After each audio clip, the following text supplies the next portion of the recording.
Hello, my dear friends. Today we are going to see the legality of object and consideration of your Indian Contract Act 1872. My name is C.A. Vinay Kumar. So let us see. Till now we have seen what all things nature of contract, right? We have already covered this. Then what we have seen, the consideration part we have seen. Then we are into the third unit, that is other essentials of a valid contract. In that we have already seen capacity to contract, then what is free consent and what are the factors affecting the free consent. Then today we are going to see what legality of object and consideration, and in the next class void agreements. So let us start with what is legality of object and consideration. Which considerations and objects are lawful and those which are not, given under section 1, section number 23. See what section number 23 of the Indian Contract Act says about the consideration or object of an agreement is lawful unless it is forbidden by law, is of such nature that if permitted it would defeat the provisions of any law, or is fraudulent, or involves injury to the person or property of another, or the court regards it as immoral or opposed to public policy. In these six cases, the consideration or objective of an agreement is considered as what? Unlawful. So, can I say that usually objective or consideration of a contract are what? Lawful, except they are affected by any of these six cases, right? So in these six cases, consideration or objective of a contract is known as what? Unlawful. Once it is known as unlawful, according to section 10, what section 10 tells about? Essentials of a valid contract. There we have seen there has to be a lawful object and consideration to become a valid contract, right? So every agreement of which the object or consideration is unlawful is what? Void, right? Understood? So can I say that every agreement of which the object or consideration is unlawful is nothing but a void agreement. Section 10 of the Indian Contract Act provides for the legality of objective and consideration thereto. Section 23 of the Act also states that every agreement of which object or consideration is unlawful is what? Void. Right? So, can I say that? See, consideration or object, if it is lawful, given under section 10, then the contract is valid. If consideration or object is unlawful according to section number 23, when it will be considered as unlawful? In the following six cases. That is, if it is forbidden by law, if it defeats the provisions of any other law, if it is fraudulent, if it involves injury to the person or property of another, if court regards it as immoral or it is opposed to public policy, then that kind of agreement is not enforceable by law. That is why it is known as what? Void agreement, right? Let us see some of the example given in your study material. First example, A, B and C are the three persons. They have entered into an agreement. What is their agreement? To fraud Mr. X and get the benefits, right? Whatever benefit they are going to get, that will be divided among Mr. A, B and C in the ratio of 1:1:1. This kind of agreement is what? Here the objective of the agreement is what? Unlawful. Why? What is the main objective of this kind of agreement? See here, fraud Mr. X. That is why objective is unlawful, right? When the objective is unlawful, the contract becomes what? Void agreement. It cannot be enforced by law, right? Let us see the second example. Here Mr. A promised to Mr. B that he will abandon the prosecution. Prosecution is nothing but legal proceedings against Mr. B, because Mr. B has done a theft, right? And Mr. B in return promised to Mr. A that he will restore the value of the property robbed. This amounts to stifling of prosecution, that is abandoning the prosecution. It is also opposed to public policy. That is why this agreement becomes what? Void agreement. And let us see the third example now. Mr. A promised to Mr. B that he will obtain an employment in public service on behalf of Mr. B. For that, Mr. B has to pay him how much? Rupees 1 lakh. Getting an employment in the public office, public services for a consideration is what? Opposed to public policy. That is why such agreement is also void and Mr. A cannot recover this rupees 1 lakh from Mr. B. Right? Clear? So let us see these 6 cases one by one in detail. Okay? Let's see. First one is what? When consideration or object is forbidden by law. See, acts forbidden by law are those which are punishable under any statute as well as those prohibited by regulations or orders made in exercise of the authority conferred by the legislature. So there are two important terms in this point. That is nothing but acts forbidden by law are those which are, first is what? They are punishable under any statute as well as those which are prohibited by any regulations or orders made in exercise of the authority conferred by the legislature, right? So there are 2 points you have to understand here. See, it is first of all punishable under statute and it is prohibited by any regulation or order of the authority confirmed by the legislature, right? Say for example, see, this is the example. Mr. Vinay, right, has obtained a license to run a medical shop with the condition that he should not sell medicines without valid prescription and he is prohibited from selling medicine X. He is the person who has got a license from the government to run what? Medical shop with the condition that he should not sell medicines without prescription. Here again you have to understand two things. There is a difference between what? See, restriction and prohibition. What do you mean by restriction? Restriction is nothing but there are some conditions that you have to fulfill to perform the act, right? In this case, I can sell the medicines, but I cannot sell the medicines without valid prescription. So condition is what? I have to get a valid prescription before selling those medicine to the person, right? That is nothing but restriction. Whereas prohibition is what? I cannot sell medicine X. There is no condition as such. Okay. In none of the conditions I can sell the medicine X. It is completely not allowed, right? If I do that, then I will be punishable, right? Now you understood what is the difference between restriction and prohibition. Restrictions means what? There will be some conditions that you have to fulfill. Once you fulfill the condition, then you can do that act. But whereas if an act is prohibited, then there is no condition, it is not at all allowed to be done. And if you do that act, you will be punishable under the act. Clear? Understood? So let us move ahead. See, second point is what? When consideration or object defeats the provisions of law. The word defeat the provisions of any law must be taken as limited to defeating the intention which the law has expressed.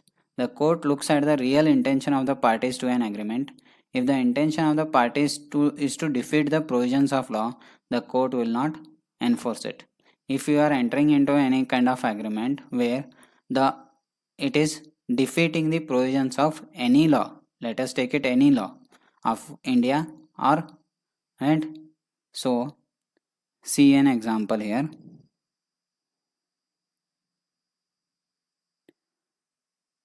Time bar debt, right? According to Limitation Act, Time bar debt is the money a consumer borrowed and did not pay, but which is no longer legally collectible because a certain number of years has passed, right? Say 3 years. Here what it is saying, there is a act called as limitation act. In that there is a concept called as time bar debt. Time bar debt is a money a consumer borrowed and did not repay, but which is no longer legally collectible because a certain number of years has passed. Say for example, this person has given a loan to another person. That say for example, let us name them Mr. X has given a loan to Mr. Y. Given a loan of rupees how much? 1 lakh rupees. And entered an agreement that he should repay it and not to plead the limitation act, right? What limitation act has said? If you cannot recover the debt within 3 years, you cannot recover it later on from Mr. Y legally, right? But here in agreement itself they are saying that you cannot plead the limitation, so it is defeating the provisions of, or it is against the provisions of limitation act, right? Defeat the provisions of limitation act, right? That is why this agreement is what? Void, right? Because it is defeating the provisions of any other law, right? Clear? Let us move ahead. Third point, when it is fraudulent, agreement which are entered into to promote fraud are what? Void. Say for example, agreement for the sale of goods for the purpose of what? Smuggling them out of the country is void, and the price for the goods so sold cannot be recovered. Say for example, there are two parties, Mr. X and Mr. Y, right? Mr. X has entered into an agreement for sale of goods for the purpose of what? Smuggling, right? From country A to country B. That is why such kind of agreements are what? Void. Say for example, Mr. X has sold a goods worth rupees 1 lakh to Mr. Y of country B. Now, Mr. X cannot recover the amount. Cannot recover the amount legally. Why? Because this agreement itself is what? Void, right? When the agreement is void, it cannot be enforced by law. There is no enforcement by law. So now Mr. X cannot recover this amount, right? Then next point is what? When consideration defeats any rule for the time being in force in India. Similar to defeat the provisions of any law, or here it is rules, right? Next one. When consideration involves injury to the person or property of another. Here it involves what? Injury, right? Harm. To what? To the person or any property of another, right? The term injury means criminal or wrongful harm. For example, an agreement to print a book in violation of another's copyright is what? Void. What do you mean by copyright? He has the right, all the legal rights to make the copy of those books, as the object is to cause injury to the property of another. See for example, there are three parties. This person is the author, say Mr. X, right? Mr. X is the author. He has written a book. The name is My Life Story. He has taken a copyright on that book, right? Next, Mr. Y is entering into an agreement with Mr. Z for to print the book, right? Which is written by whom? By Mr. X, who is the author, and he has taken the copyright. By entering such kind of agreement, Y between Y and Z, there is a injury to the property of another. What is the property? Copyrights is a property. It is an asset of Mr. X. right? By entering such agreement, there is a danger to the asset of Mr. X, injury to the asset of Mr. X. Clear? Say for example, another example you will see. A promises to repay his debt by doing manual labor daily for a special period and agrees to pay interest at an exorbitant rate in case of default. Here, A's promise to repay the manual labor is the consideration for the loan, and this consideration is illegal. Manual labor is what? Illegal, as it is opposed to what? In substance amounts to slavery, right? On a part of Mr. A. See here. Here is the Mr. V. He has given a loan of rupees how much? 20 lakh. To whom? Mr. A. When he has got the loan, he was very happy. But later on, this loan has to be repaid, right? At the time of repaid, he was not able to repay it. See, unable to repay the debt. So, agreed to do what? Manual labor. That will amounts to what? Slavery. And it amounts to what? Injury to the person, right? Injury to person, and it is also illegal, right? For a special period. So this agreement for doing manual labor to repay the debt, this agreement amounts to what? Void, because the object or consideration involves injury to the person, right? Clear? Simple it is. See, next point is what? When consideration is immoral, right? Court regards the consideration or object as immoral. When it is regarded as immoral, there are two examples given in your study material.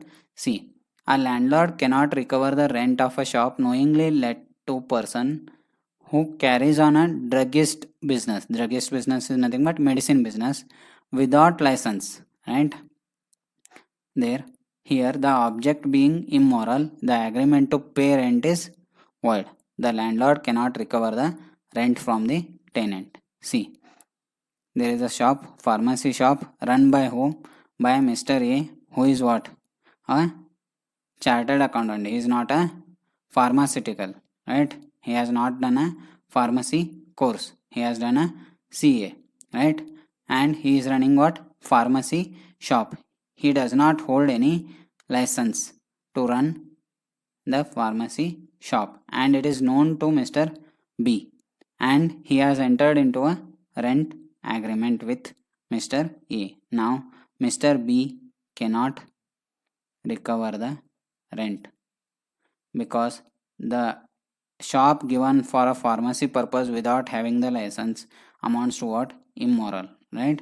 B cannot recover the rent from Mr. A, right? See, one more example they have given where P had advanced money to D, a married woman, to enable her to obtain what? A divorce from her husband, and D had agreed to marry him as soon as she could obtain the divorce.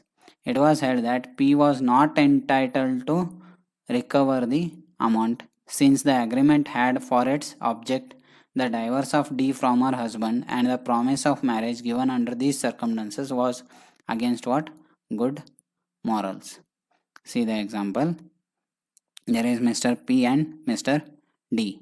P has given her advanced money to obtain divorce from her husband, and D has promised that she will marry Mr. P after once she get the divorce. Here this agreement is what? Altogether void. P cannot recover the amount advanced to D, right? Because agreement itself is void, right?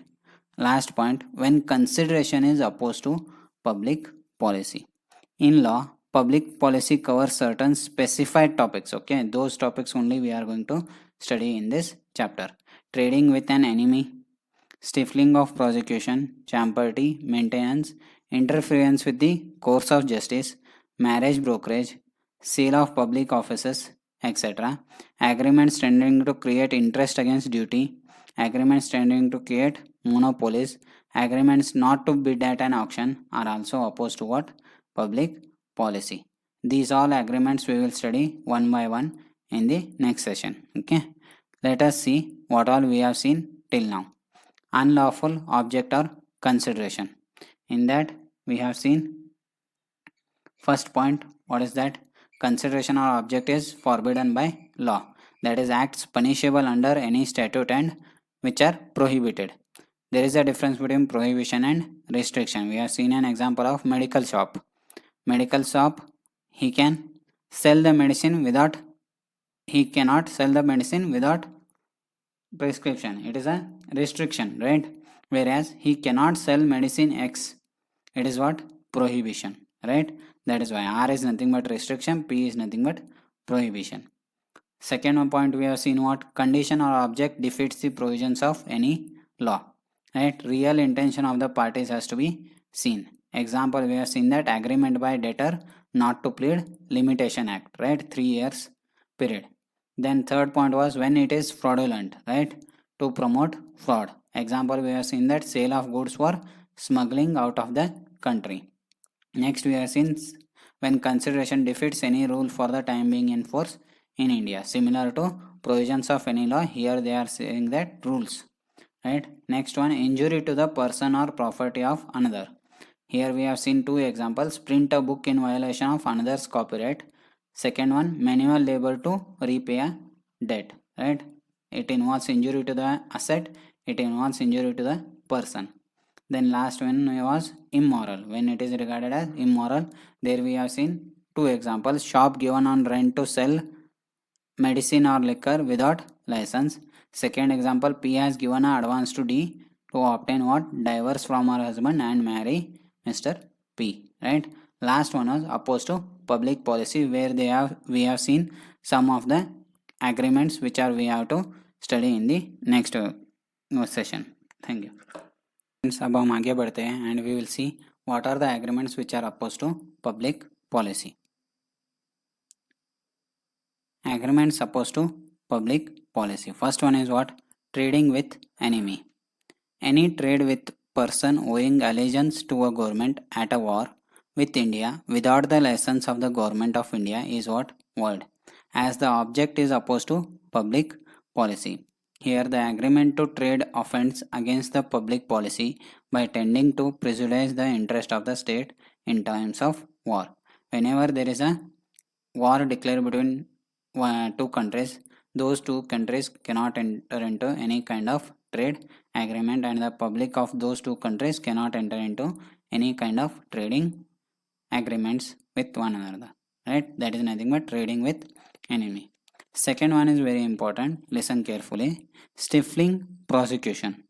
An agreement to stifle prosecution, that is an agreement to present proceedings already instituted from running their normal course using force, tends to be a perversion or an abuse of justice. Therefore, such an agreement is void.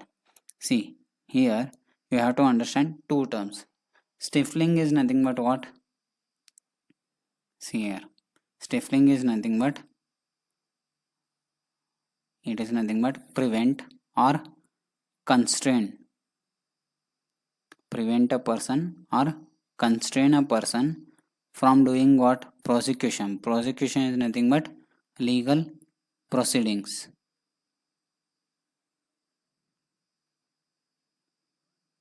I am forcing someone to prevent him from taking a legal proceedings against me, right? So such kind of agreements are what? They are opposed to public policy. That is why their object or consideration is considered as unlawful, and that agreement becomes what? Void, right? Clear? See, under the Indian Criminal Procedure Code, there is, however, a statutory list of compoundable offences and an agreement to drop proceeding relating to such offences with or without the permission of the court, as the case may be. In consideration, the accused promising to do something for the complainant is not opposed to public policy. So simple thing is what? If the offense is what? Compoundable. Compoundable is nothing but compromise can be done. Non-compoundable is nothing but no compromise is allowed. That is, compoundable is nothing but I can say it can be compromised, and compoundable nothing but there can be compromise done.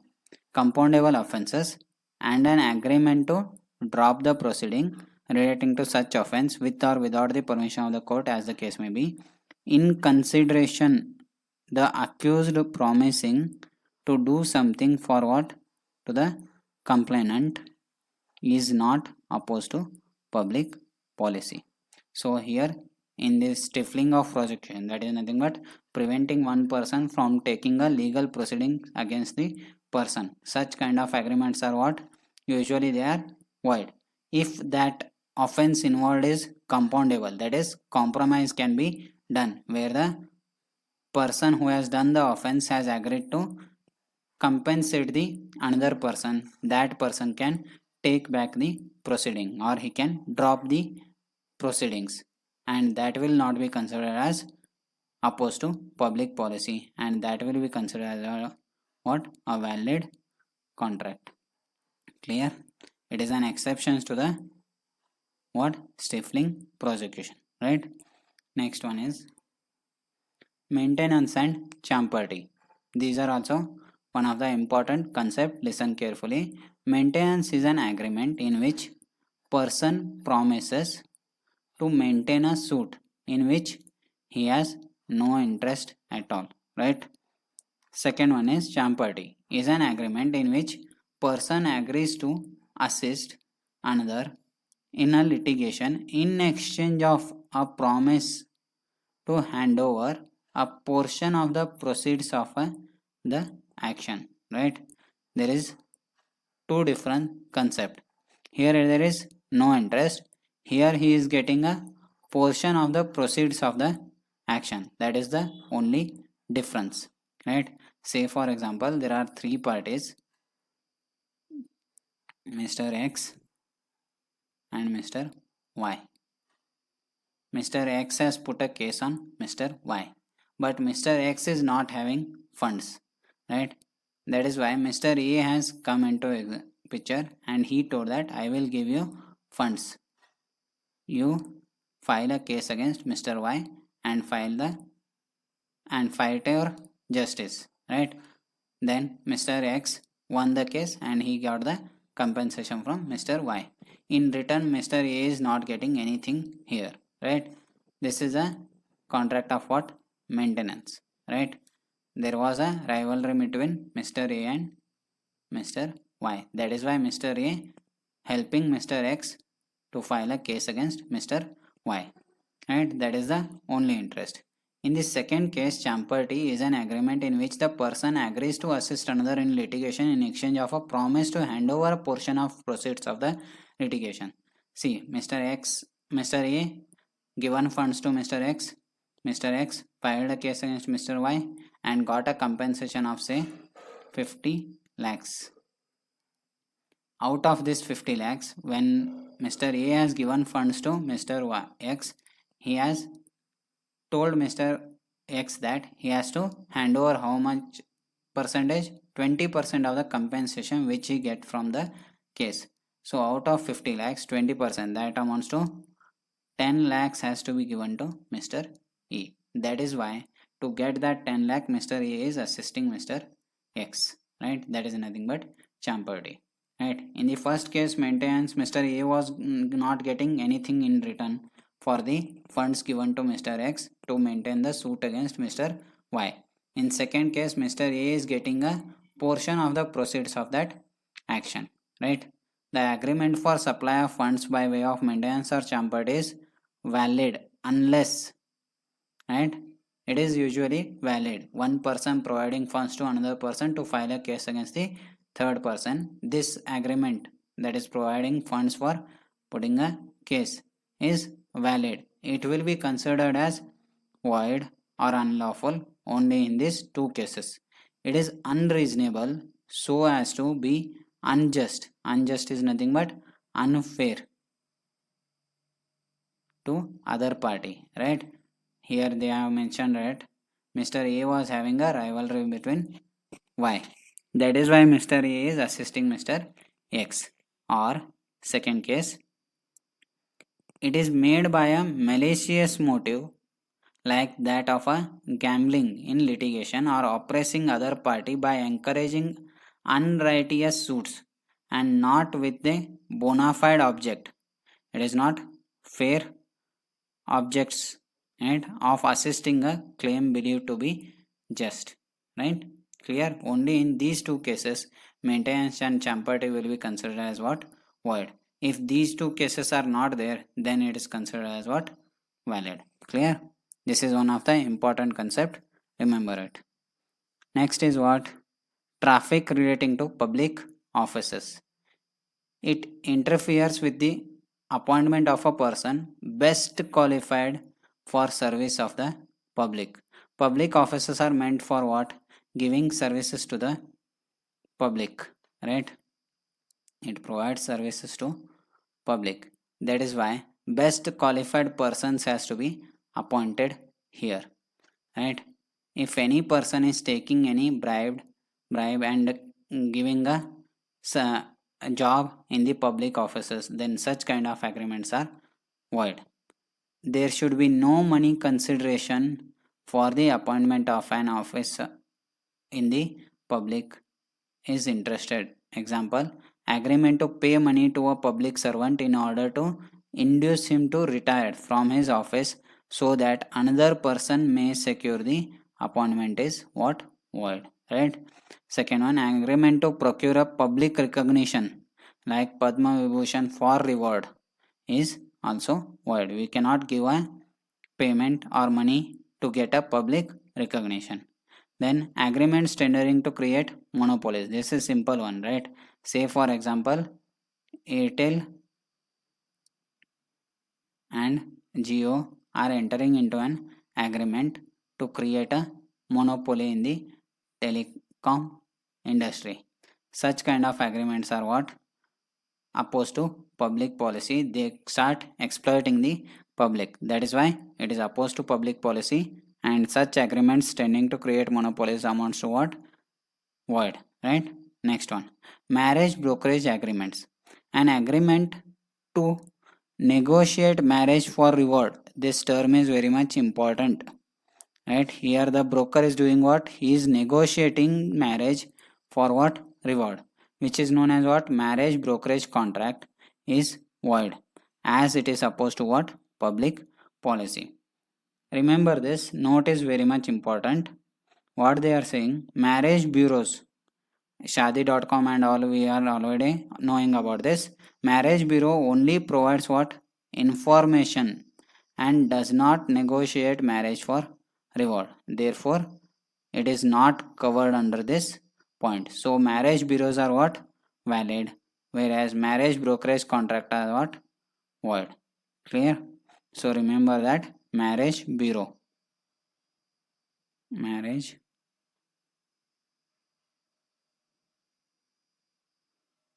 are what? Valid, because they only provide what? Information about the bride and groom, right? Next, interference with the course of justice. See, an agreement whose object is to induce any judicial or executive, and see here, whose object is to induce any judicial or executive officer of the state to act what? Partially or corruptly, right? He has to give a decision regarding some dispute, and we are inducing him to give what? Partial or corrupted decision, and such kind of agreement is also amounts to opposed to public policy, and it amounts to what? Void agreement, right? Interest against obligation. See for example, I have appointed an agent, right? So what is the work of that agent? He has to get the job done whatever I have assigned to him. For that he cannot demand any other compensation from any other person. It is his duty, right? Compensation against obligation, or we can say that compensation against interest against his duty. See, an agreement by an agent to receive without his principal's consent compensation from another for the performance of his agency is invalid. Say for example, there is a CA Vinay, he has appointed an agent. A college has approached the agent to schedule a seminar of this CA Vinay, right? What is the duty of this agent now? He has to inform Vinay and get his appointment so that he can go and deliver the seminar at the college. But he has done what? He told the college that, see, CSR is very much busy. If you want his appointment for the purpose of that seminar, you have to pay me how much? 10,000 rupees to schedule the seminar. This amounts to what? Interest against his obligation or interest against his duty. So whatever the agreement between the agent and the college for payment of this 10,000 rupees amounts to opposed to public policy, and thus kind of contract or what, or agreements are what? Void agreements, right? Clear? Let us see one more example. A, who is the manager of a firm, right? Who is the manager of a firm, agrees to pass a contract of Mr. X if X pays him how much? 2 lakh rupees privately. This agreement is also void, right? X has applied for a contract in a firm where Mr. A is the manager. He has demanded 2 lakh rupees as a corruption to pass his contract of that firm, right? That amounts to opposed to public policy, and this is a what? Void agreement, right? Next, last point is where consideration unlawful in part, right? By virtue of section 24, and section number 24, if any part of a single consideration for one or more objects, that is one consideration, two or more objects, or any one or any part of any one of several considerations for a single object, that is nothing but one object, two or more considerations, any part is what? Unlawful. The agreement altogether becomes what? Void. And there are two cases: one consideration, two or more objects, or one object, two or more consideration. Any part of these two kind of agreements is unlawful. The agreements altogether becomes what? Void. And C, where the legal part of the contract can be severed. Severed is nothing but separated from illegal part. The bad part may be rejected and good one can be retained. But where the illegal part cannot be severed, the contract altogether is what? Void, right? Where it can be separated, legal part or valid part will be validated, unlawful part will be void, right? If it cannot be separated, then altogether the agreement itself is void. Clear? Understood? Let us see what all we have seen in the agreements opposed to public policy, right? Next, trading with enemy we have seen, it is prejudicial to the interest of the state. Second one, the stifling of prosecution. Stifle is nothing but prevent or constraint. Prosecution is nothing but legal proceeding. There is one exception, that is what? Compromisable offenses. We can call them as what? Compoundable offenses, right? If it is a compoundable offense, then stifling of prosecution is allowed. Then comes maintenance, where support of litigation by a stranger without just cause. Champerty, support of a litigation by a stranger in return for a share of the proceeds of the case. Then traffic relating to public offices, person best qualified for the services of the public has to be appointed. There should not be any involvement of fraud. agreement tendering to create monopolies, that is Airtel plus Jio we have seen, right? Airtel plus Jio, they wanted to start a monopoly, that is not allowed. Then marriage brokerage agreement, agreement to negotiate marriage for reward is very much important. Marriage bureau only provide information, they does not negotiate marriage for reward, that is why they are what? Valid. Then what we have seen, interference with the course of justice, inducing any judicial officer or executive to act partially or corruptly is void. For example, reward given to the witness to be absent at the hearing is what? Void. Then interest against obligation, agent receiving compensation from another for agency services. Second, manager to pass the contract, he was getting the compensation of 2 lakh rupees from Mr. X, right? Then consideration unlawful in part, section number 24, what it tells, single consideration one or more object, or single object or one or more considerations. If any part is unlawful, the agreement altogether is what? Void. Lawful and unlawful part of contract can be severed, that is separated. Lawful will be valid, unlawful will be void. If cannot be separated, whole agreement becomes void, right? This much information we have seen in the today's class. If you liked the video, please press the like button. If you have any comments, if you have any doubts in today's class, you can do the comment on this video. If you liked the video, share it with your friends also, so that they can also learn some concepts. Your feedback will be appreciated very much. Thank you.